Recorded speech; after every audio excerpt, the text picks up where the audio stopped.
잃은 것을 찾아내기까지 찾으라 라는 제목으로 함께 말씀을 나누기로 합니다. 오늘 성경 본문 말씀은 누가복음 15장 1절로 10절 말씀 교독해서 읽겠습니다. 1절 모든 세리와 죄인들이 말씀을 들으러 가까이 나아오니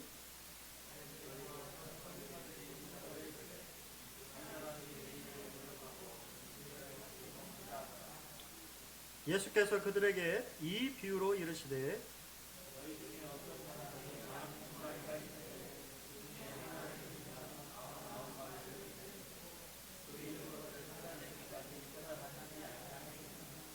또 찾아낸즉 즐거워 어깨 메고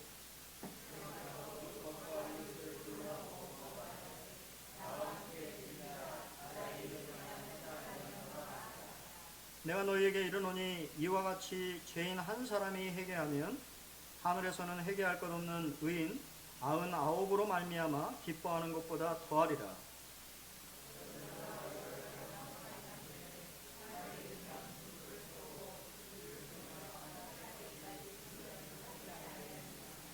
또 찾아낸즉 벗과 이웃을 불러 모으고 말하되 나와 함께 즐기자 잃은 드라크마를 찾아내어노라 하리라.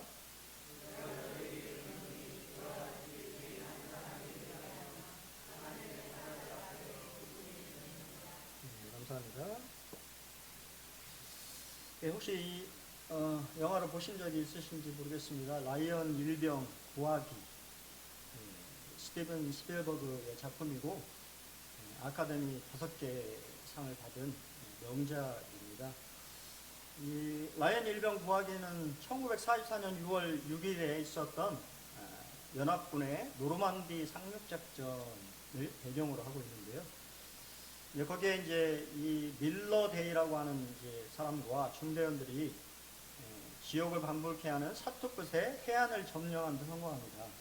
하지만 아군도 많은 사상자가 발생하고 그중 라이언 가문의 4형제 중 3형제는 전사하고 막내인 제임스 라이언 일병이 남게 되는데 생사가 불분명한 상태가 되었어요.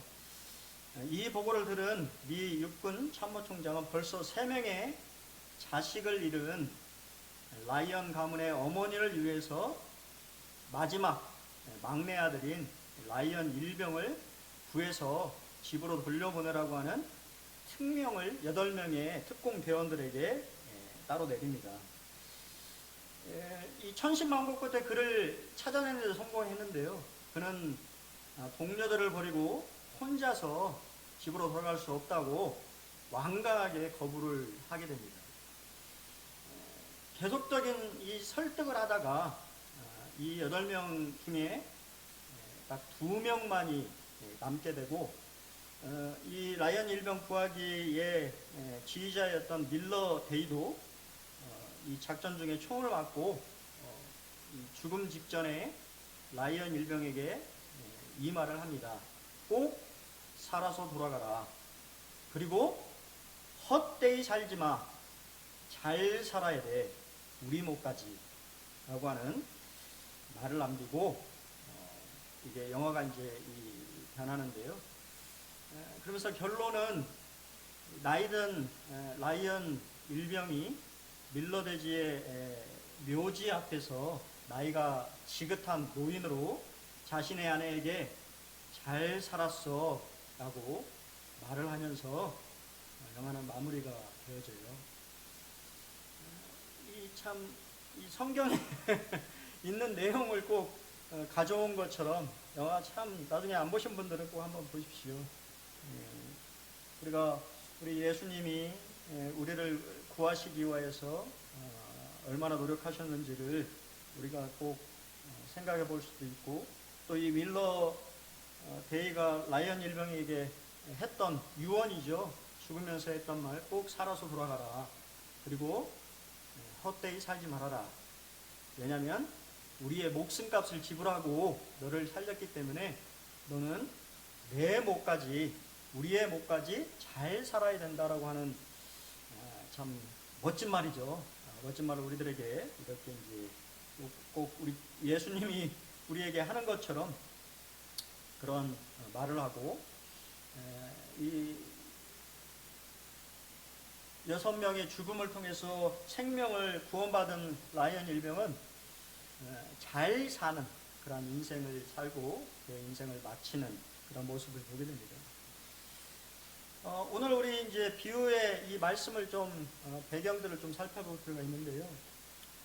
바리새인과 서기관들이 예수님이 죄인을 영접하고 음식을 같이 먹는 거에 대해서 아주 불쾌하게 생각하고 불평하는 그런 장면이 있습니다. 우리가 이제 이 비유는 세 가지 비유를 연달아서 말씀하셨는데 너무 길어서 오늘은 두 가지만 좀 말씀을 드리는데요. 이 모든 비유의 주인공은 하나님이십니다. 일흔 양의 비유, 100분의 1을 말하고 있고, 이 주인공은 바로 목자이신 성자 예수님을 표현하고 있습니다. 또 이런 동전의 비유는 10분의 1을 의미하고 성령 하나님을 또 우리에게 보여주고 있습니다. 이런 아들의 비유는 우리가 잘 아는 것처럼 성부 하나님, 아버지의 마음이 어떠한지를 우리에게 보여주고 있고요. 이른 양이나 이른 동전이나 이른 아들은 예수님과 식사를 하고 있는 모든 세리와 죄인들을 상징하고 있어요.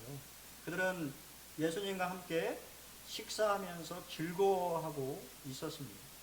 근데 이제 바리새인과 서기관들은 이 다음 시간에 살펴볼 우리 첫째 아들, 즐거워하지 못하고 오히려 노해서 분노해서 잔치에 대해서 불평하며 즐거워하지 못하는 첫째 아들의 모습을 우리에게 보여주고 있습니다.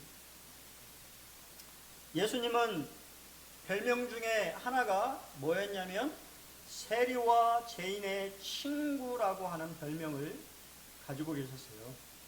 모든 세리와 죄인들이라고 하는 표현이 나오는데, 그 당시에 세리는 세금을 거두는 사람을 말하는데, 그 당시에 이 세리들은 이 로마 정부, 그러니까 우리말로 하면 친일파에 속하는 것이죠. 일본 사람들에게 불붙어서 자국민의 고열을 빨아서 자신의 이익을 챙기는 그러한 사람들이 세리들이었습니다. 그래서 그 당시에 종교 지도자들은 세리를 아주 경멸하고 가까이 하지 않았어요. 죄인들이라고 하는 이 표현들도 우리가 생각했을 때 뭐 아주 죄를 많이 지은 그러한 사람들을 의미하고 있지만, 또 동일하게 율법을 지키지 못하는 사람들에 대해서 바리새인이나 서기관들이 갖다 붙였던 욕설이에요. 율법을 지킬 수 있었을까요? 먹고 살기 바빴던 그러한 이 어려운 시대에 살고 있었던 사람들이 이 하나님의 율법의 계명들, 이 세세한, 지난번에도 말씀을 드렸잖아요. 화장을 해도 안 되고, 글자를 3글자 이상 써도 안 되고, 이 걸어가서도 안 되고, 여러 가지 이 제약들, 인간의 어떤 전통들을 만들어가지고 지킬 수 없는, 그러니까 많은 사람들이 지키지 못했어요. 그러다 보니까 이 바리새인과 서기관들은 그런 사람들을 죄인들로 낙인을 찍어서 경멸했습니다. 하지만 예수님은 그들의 친구가 되어 주셨어요. 우리가 그리스도를 닮은 자들이라면 우리는 어떻게 해야 될까요? 이 죄인과 사람들로 어떻게 보면 소외받고 경멸의 대상이었던 사람들은 하나님의 말씀을 듣기 위해서 예수님 앞에 가까이 나와왔습니다. 그렇다고 한다면 여기서 나아온이라고 하는 시제가 중요한데요, 그냥 단순한 동작을 말하는 것이 아니고 지속적인 행동이었다라고 하는 것을 원어에서는 표현해주고 있어요. 그러니까 그들은 끊임없이 예수님의 말씀을 듣기 위해서 나와왔다라고 하는 것을 말하고 있습니다. 그러면 예수님은 자신의 가지고 있던 돈을 통해서 그들을 먹였을 것입니다. 그들은 언제나 그들이 나왔을 때 환영하고 그들과 함께 식사하기를 즐겨 했다고 성경은 말하고 있어요. 유진 피터스는 그의 이 성경 해석에서 이와 같은 모습을 뭐라고 말했냐면 오랜 친구를 만난 같이 하셨다라고 얘기하셨습니다. 이 세리와 죄인들, 사람들이 손가락질하고 낮게 보는 이 사람들을 예수님은 가까이 하셨고 그들을 환영하고 친구를 만난 대함같이 그들을 귀하게 여기셨습니다. 하지만 종교 지도자들은 못마땅하지요. 그러한 모습들이 못마땅한 것입니다.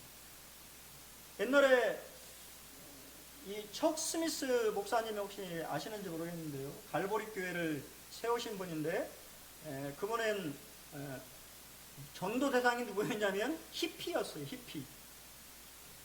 막 락을 하고 마약을 하고 그런 사람들을 전도 대상으로 했어요. 교회가 히피로 가득 찼습니다. 막 이상한 옷을 입고 막 한 사람들이 교회에 바글바글 했어요. 여러분이라면 어떡하시겠어요? 여러분 용납하시겠습니까? 예수님이라면 어떻게 하실까요? 환영했을 것입니다. 그래서 이 척 스미스 목사님의 교회는 그 당시에 많은 미국 교회 목사들로부터 지탄을 받았어요. 이상한 교회라고 낙인을 찍고 받아들이지 못했습니다. 하지만 그 교회는 저도 서울에 있을 때 한 그 척 스미스 목사님의 제자분을 만난 적이 있는데요. 그분은 동성애자였어요. 근데 동성애가 잘못됐다라고 하는 것을 깨닫고 그분이 예수님 앞에 돌아와서 동성애자들을 전도하는 목사님이 되었어요. 참 그분을 보면서 참 감사가 되었습니다. 우리 생각을 해봐야 된다는 거예요.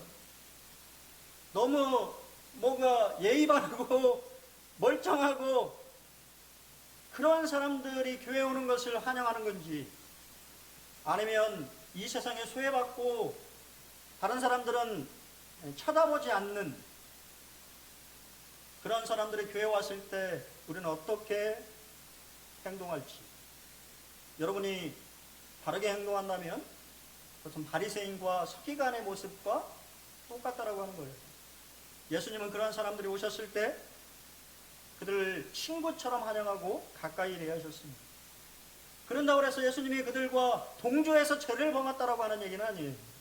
오히려 그들이 회개할 수 있도록 그 죄에서 돌이킬 수 있도록 그들을 이끄셨습니다. 어떻게 됐든 간에 이 종교 지도자들은 수군거렸어요. 이 수군거렸다라고 하는 말이 72년에 보면 이스라엘 백성들이 광야 생활을 했을 때 모세와 하나님 앞에 불평불만을 했다라고 하는 그 단어와 동일한 단어예요. 못마땅한 것입니다. 예수님이 하시는 그러한 행동들이 못마땅했어요. 그래서 사람의 이름도 부르지 않았어요. 우리도 가끔 그러잖아요. 이 사람이 좋은 말일까요? 그 당시에 사람의 이름을 부르지 않는 것은 경멸하는 말이었어요. 예수님에 대해서 알고 있었음에도 불구하고 이 사람이 세리와 죄인들을 영접해서 식사를 하고 있네 하고 불평, 불만을 토로했습니다. 예수님 그들을 책망하셨습니다. 그리고 하나님 아버지의 마음을 드러내시기 위해 세 가지 비유를 연달아 봐서 말씀하셨습니다. 첫 번째는 잃어버린 양의 비유입니다. 우리가 잘 아는 바대로 요한복음 10장 11절에 예수님이 나는 선한 목자라고 말씀하셨어요. 선한 목자는 양들을 위하여 목숨을 버린다라고 얘기합니다. 누가복음 19장 10절에 보면 예수님의 이 땅에 오신 목적에 대해서 스스로 천명하십니다. 인자가 온 것은 잃어버린 자를 찾아 구원하려 함이다 라고 말씀하셨어요. 혹시 저도 우리 여기 지금 저희 아이가 있는데 우리 첫째 아이를 잊어버린 적이 있어요.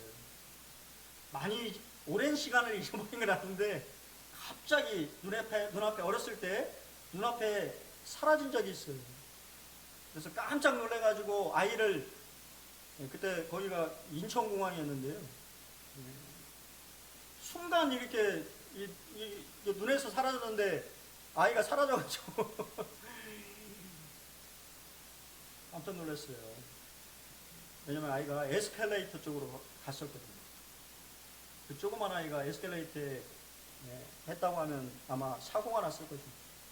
다행히 빨리 발견해가지고 아이를 못 가게 이렇게 막았던 기억이 있습니다. 자녀를 잃으면 그 부모의 마음이 어떨까요? 혹시 자녀들을 혹시 잃어버린 적이 혹시 그런 경험이 있으십니까? 그렇다고 한다면 오늘 이 비유의 목자나 여자의 마음을 잘 아마 이해하실 수 있을 것입니다. 애간장이 타는 것이죠. 아무 생각이 없는 것입니다. 잃어버린 자를 찾으려고 얼마나 애를 쓰겠습니까? 말씀을 준비하면서 찰스 스펄전 목사님의 이 세 가지 입장에서 본 선한 목자라고 하는 내용이 참 마음에 와닿아서 그대로 사실은 가져왔어요. 찾을 때 그 잃은 것을 찾아내기까지 그분의 얼굴에 기쁨이 없다. 그분은 잃은 것에 대해 걱정이 있다. 그분의 마음에 주저가 없다. 그 거친 길, 그 긴 시간 또는 그 밤의 어둠에도 불구하고 그분은 계속 잃어버린 자들을 찾아다니신다. 그분의 심령에 분노가 없다.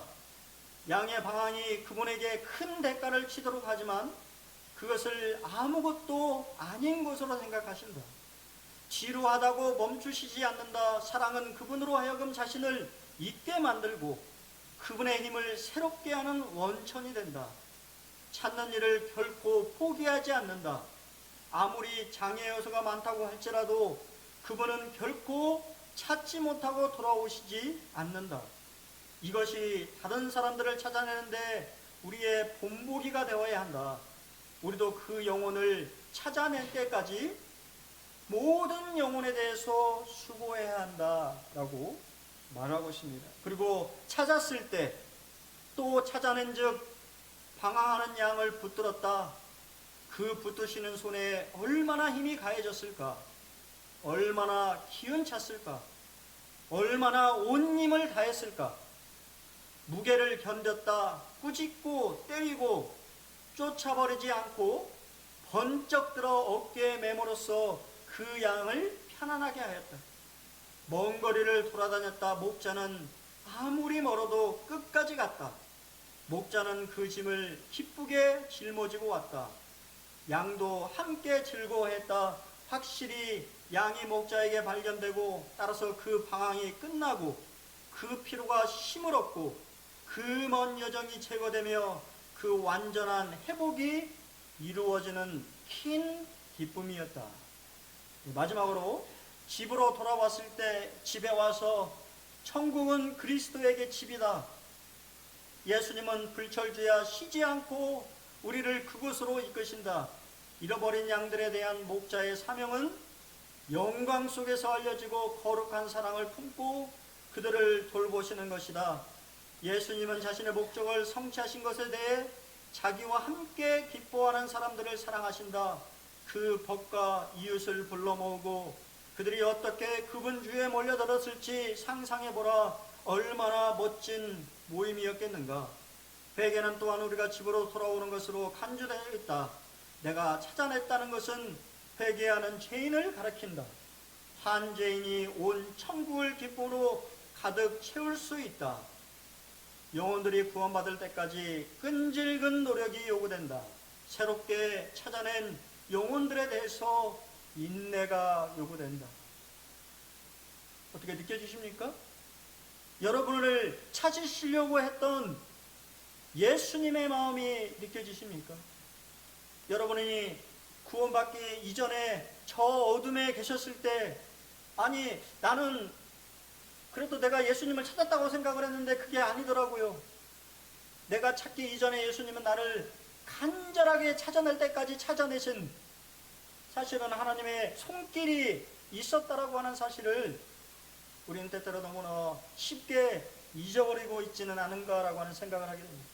항상 우리 중심으로 생각할 때가 많이 있는데, 잃어버린 아들을, 잃어버린 양을 찾아 헤매는 목자의 그 심정, 찾아냈을 때의 그 기쁨, 그리고 그 이웃과 친구들과 함께 그 기쁨을 나누는 하나님의 마음을 우리는 이 스펄전 목사님의 참 설교를 통해서 느끼게 됩니다. 우리는 한 영혼을 향한 하나님의 사랑을 알아야 합니다. 우리는 경제적인 계산을 할 때가 참 많이 있어요. 아홉 마리, 99마리 대 한 마리. 에이, 그냥 한 마리 잊어버리고 말지. 여러분 그렇게 생각하실 때 안 그렇습니까? 하나님은 전혀 그렇지 않다라고 하는 거예요. 그 잃어버린 한 마리. 여러분, 자식을 잃어버렸는데 편안하게 잠잘 수 있는 부모가 있습니까? 자식을 잃어버린 부모의 마음이 어떻겠어요? 그게 바로 하나님의 마음이라고 하는 거예요. 아직 구원받지 못한 영혼들에 대해서 가지시는 하나님의 마음이 자식을 잃어버린 아버지의 마음과 같다라고 하는 것입니다. 양의 특징은 눈이 좋지 않아요. 10m를 내다보지 못한다고 합니다. 그래서 길을 잃는 습성이 있다고 합니다. 그래서 양에게는 누가 필요한 거예요? 목자가 필요한 것입니다. 이사야 선지자는 우리는 다 양 같아서 그릇 행하여 각기 제 길로 갔다고 얘기합니다.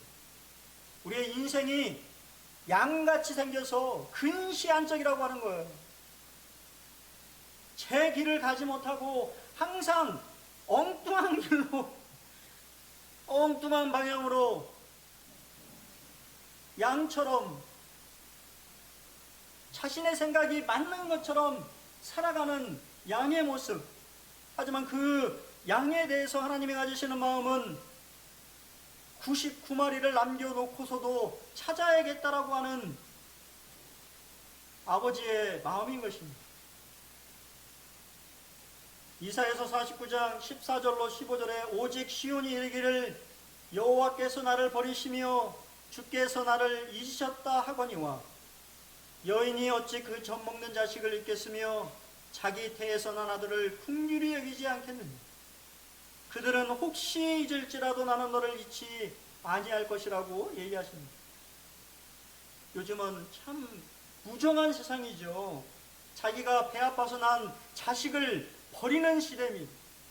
그럼에도 불구하고 하나님은 잊어버리지 않겠다고 말씀하시는 거예요. 사람은 무정해서 자식을 버릴 수 있을지 모르지만 하나님은 절대 잃어버린 자식을 잃어버린 적이 없다라고 하는 거예요. 그리고 그에게 계속해서 손을 내미신다고 하는 것입니다. 그 사랑은 전부를 포기한 사랑입니다. 여기 이 들에 두고라고 하는 말을 우리가 여러 학자들은 분명히 예수님이 다른 목자들에게 이렇게 양을 맡겨놓고 가셨을 것이라고 해석하지만 그런 내용은 없어요. 그냥 들에 둔 겁니다. 99마리보다 한 마리 잃어버린 양이 더 중요하다라고 하는 것을 예수님은 강조하고 계신 거예요.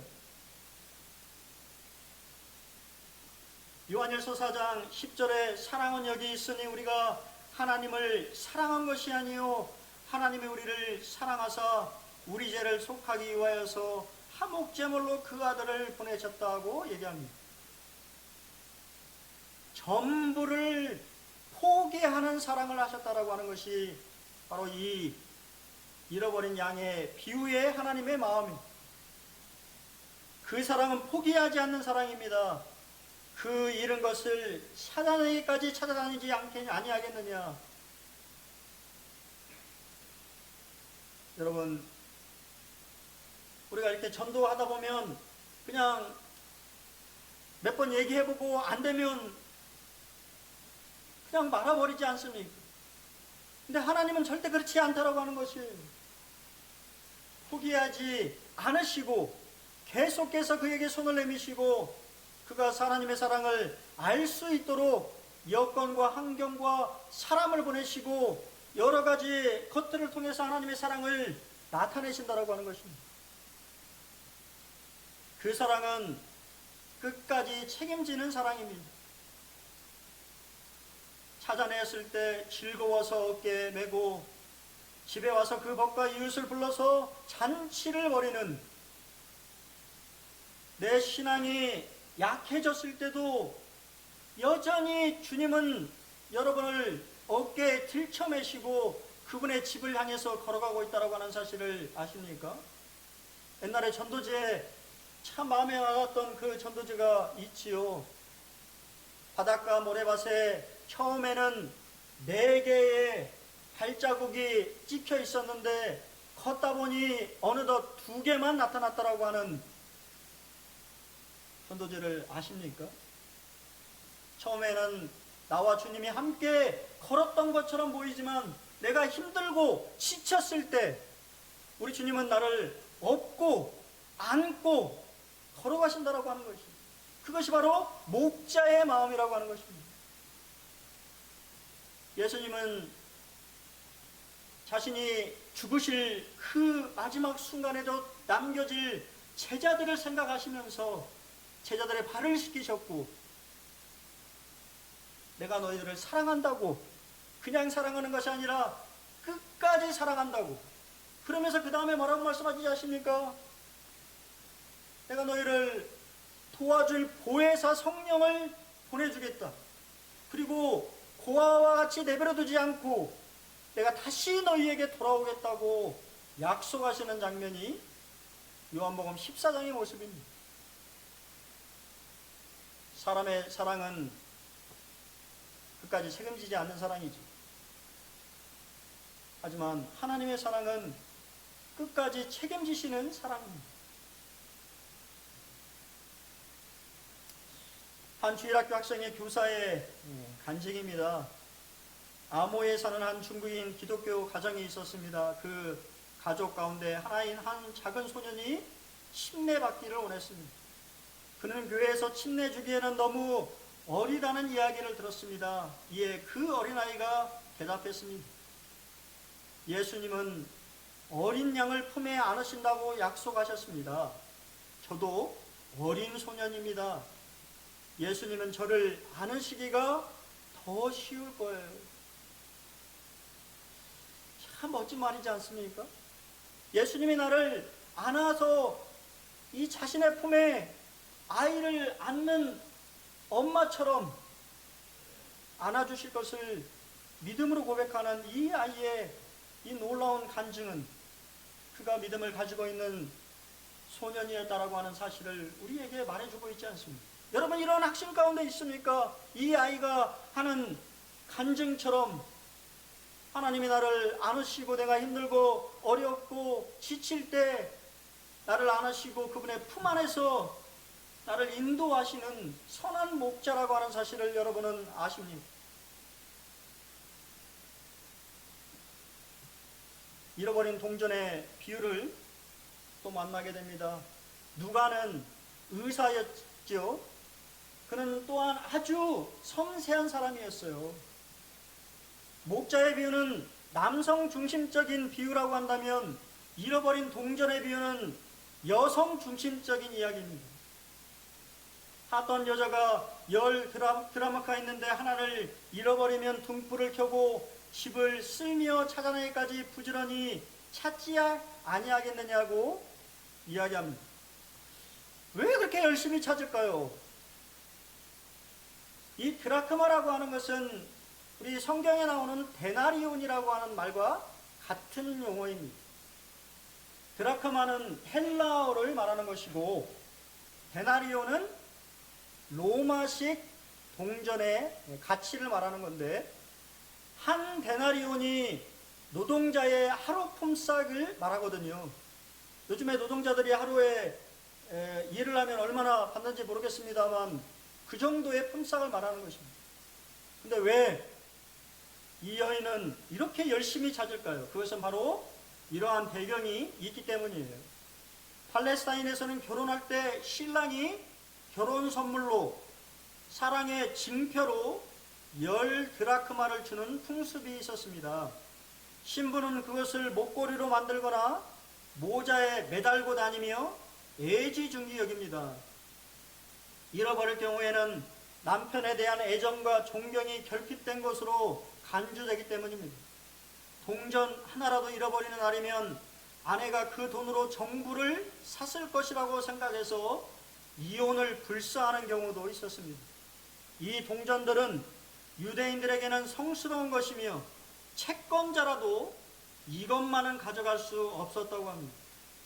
오직 남편이 죽고 미망이 되었을 때 궁핍한 경우에만 이 데나리온을 사용할 수 있었다고요. 쉽게 말하면 이 10드라크마는 뭐냐면 요즘에 말하는 결혼 반지를 말하는 거예요. 여러분, 결혼 반지를 잃어버렸으면 찾지 않겠어요?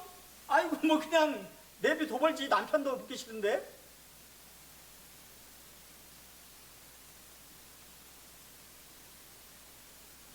이 여인에게는 가장 소중한 것이라고 하는 것입니다.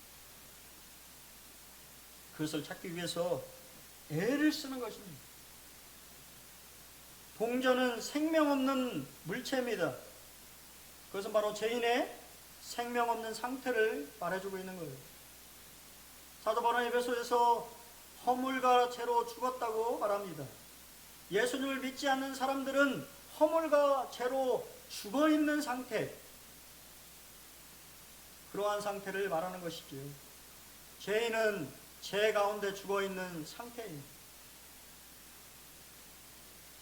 근데 그 죽어있는 상태에 성령 하나님의 도움으로 진리를 깨닫게 하시는 것이죠. 성령의 도움 없이는 하나님의 말씀을 깨달을 수가 없어요. 아무리 읽어도, 아무리 연구해도 성경의 깊은 하나님의 뜻을 성령의 조명 없이는 깨달을 수 없습니다. 이 여인은 잃어버린 동전을 찾기 위해서 등불을 켜고 빗자루로 집을 쓸으면서 그 동전을 열심히 찾습니다. 성령 하나님은 하나님의 말씀을 통해서, 말씀과 함께, 그리고 말씀을 통하여서 우리에게 항상 역사하는 것을 보게 돼요. 참 신기하더라고요. 제가 예수님을 만났을 때 그렇게, 저도 이 교파교회를 다녔단 말입니다. 말씀에 대해서 알고 있었습니다. 근데 깨닫지 못했을 때, 전혀 성경에 대해서 무지했는데 하나님의 놀라운 복음의 말씀을 듣고 내가 깨닫게 되자 성경이 열리기 시작하는 것입니다. 성경이 지루하지 않고, 성경이 재미있고, 읽으면 읽을수록 달콤한 맛이 나는, 그래서 그때도 제가 몇 번 말씀드렸죠. 면접 때 당신이 요새 읽는 책은 무엇입니까? 항상 단골 메뉴로 나오는 거잖아요. 저는 성경보다 더 가치 있고 재미있는 책을 만나본 적이 없어서 성경을 읽습니다. 떨어졌어요. 면접에 떨어졌으면 영업직이었는데요. 안 되겠네요. 영업을 하시기에는 조금 안 됐을 것 같아요. 그래서 다른 얘기를 막 이렇게 했습니다만,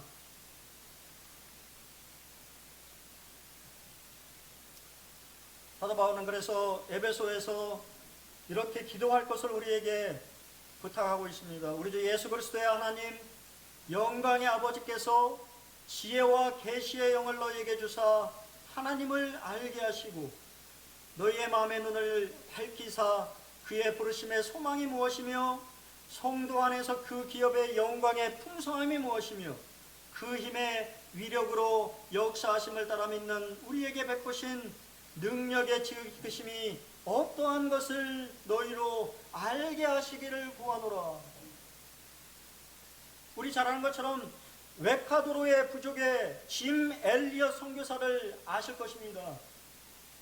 짐 엘리엇은 미국의 명문 대학을 수석으로 졸업한 친구였어요. 장래가 촉망되는 사람이었습니다. 하지만 그는 하나님의 부르심을 받고 에콰도르의 식인부족, 사람을 죽여서 잡아먹는다라고 하는 식인비족을 하나님의 복음을 전하기 위해서 그가 그 젊은 나이에 대학을 졸업하고 선교사 훈련을 받고 에콰도르 그 부족들을 위해서 갔는데 전해보지도 못하고 잡혀서 죽임을 당했다라고 하는 것이 아닙니다. 그래서 미국의 타임즈에 이 젊은 선교사들의 죽음을 통해 기사를 대문짝하게 났는데 얼마나 낭비인가라고 하는 기사를 냈다고 하는 것이 아닙니다. 젊은이들이 그냥 아무것도 해보지도 못하고 그 식인부족에게 죽임을 당해서 사라져버리는, 그거에 대해서 낭비라고 타임지에서 얘기했다고 하는 것입니다. 하지만 짐 엘리엇의 노트에는 영원한 것을 위해서 자신의 목숨을 버리는 것은 아까운 것이 아니다, 가치가 없는 것이 아니다라고 하는 글을 썼다라고 하는 것이 아닙니다. 그 후에 그의 아내가 다시 그 자신의 남편을 죽인 그 부족에게 복음을 증거해서 복음이 증거되어졌다고 한다는 그 놀라운 이야기를 우리가 접하지 않습니다. 그들은 어떠한 사람이기에 하나님을 위해서 자신의 모든 것을 걸 수 있었을까요? 사도 바울은 영적인 눈을 뜨라고 얘기하는 것입니다. 보이는 것이 전부가 아니고 보이지 않는 것들이 이 세상에 존재하고 바로 보이지 않는 하나님이 예비하시는 하나님의 놀라운 부르심의 소망과 여러분에게 주실 놀라운 기업의 영광의 풍성함과 하나님의 역사하심을 볼 수 있는 눈을 뜨기를 기도하고 있는 것입니다. 성령의 도움 없이는 깨달을 수 없는 것이지요. 볼 수가 없는 것입니다. 그리스도인들이 세상 사람들이 바라볼 때는 미련하게 보이고 어리석하게 보이는 것처럼 보이지만 눈뜬 사람들은 너무도 당연한 우리의 삶이 하나님 앞에 드려지는 이러한 삶들이 너무도 귀한 것이라고 하는 것을 깨닫고 드리기를 주저하지 않는 것이지요. 여러분도 그러한 눈을 가지시기를 바랍니다. 여러분 눈이 활짝 열려서 여러분이 주시고자 하는 하나님의 놀라운 것들을 볼 수 있는 눈을 가지시기를 바랍니다. 그래야 인생이 바뀌는 것입니다. 성경은 만인 구원론을 말하고 있지 않습니다. 만인 구원론이라고 하는 것은 마지막에 모든 사람이 구원을 받는다라고 하는 주장이에요. 성경은 그러한 얘기를 한 적이 없어요. 하나님 편에서는 찾아내기까지 부지런히 찾고 계시지만 거절하는 사람은 어쩔 수가 없는 것입니다. 하나님께서 커다란 빛을 비춰주셨지만 예수님과 함께 있었던 많은 사람들, 죄인들과 세리들, 자신들이 죄인이라고 하는 것을 아는 사람들은 하나님의 잔치에 초대를 받았지만 하나님 잔치의 초대를 거절한 바리새인들과 서기관들은 하나님의 잔치에 참여할 수 없는 것이지요. 왜냐하면 그들이 거절했기 때문입니다. 그리고 우리에게 하나님의 기쁨에 동참하라고 얘기합니다. 잃어버렸던 결혼 반지를 찾은 이 여인은 이웃과 친구들을 불러서 내가 다시 내 남편의 사랑의 징표를 찾았다라고 하면서 즐거워하며 잔치를 벌이고 있습니다. 그리고 하나님은 이러한 모습을 보시며 너무 기쁘다고, 의인 99명을 놔두고서 죄인 한 명이 하나님 앞에 나오는 그 순간에 하나님의 마음이 너무 기쁘다고 그렇게 얘기하는 것입니다. 그리고 그 기쁨에 동참하라고 우리에게 이야기합니다. 여러분, 우리 주변에 잃어버린 사람들이 많이 있습니다. 관심이 없는 분들이 많이 있어요. 하지만 우리가 목자의 마음을 알아야 됩니다. 하나님의 마음을 아셔야 돼요. 잃어버린 자식을 애타게 찾는 아버지의 마음을, 어머니의 마음을 우리가 안다면 그 전도에 이 놀라운 기쁜 복음의 기쁜 소식을 전하는데 여러분들이 함께 해야 된다고 하는 것입니다. 존 메가더 목사님은 이렇게 얘기했습니다. 이 일은 혼자 기뻐할 수 있는 일이 아니었다. 마음속으로 조용히 기뻐할 수 없었다. 기쁨이 차고 넘쳤다. 그래서 다른 사람들과 나누지 않을 수 없었다고 얘기합니다. 우리 어린아이가 생명이 태어나면 우리 모두가 기뻐하고 즐거워하는 것 같이 한 영혼의 잃어버린 영혼이 주님 앞에 회개하고 돌아올 때 하나님은 그 기쁨을 주체하지 못하시는 것입니다. 그리고 그 기쁨에 함께하기를 우리에게 얘기하시는 거예요.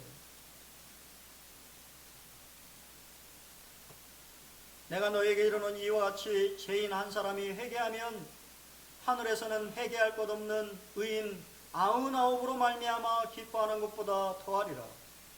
내가 너에게 이르노니 이와 같이 죄인 한 사람이 회개하면 하나님의 사자들 앞에 기쁨이 되느니라.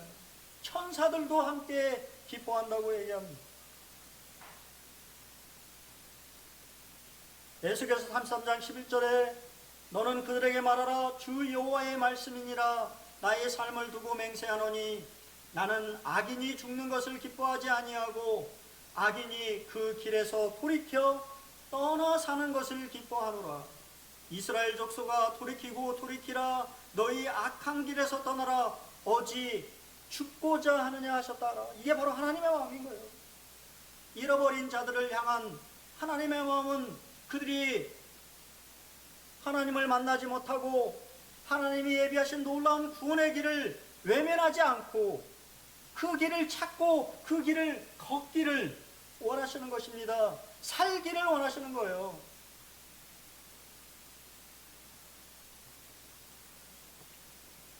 저는 마지막으로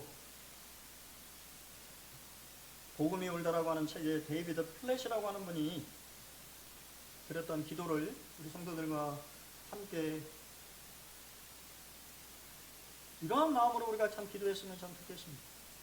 하나님, 제 삶에서 주님처럼 찾고 또 찾는 사랑이 나타나게 해주십시오.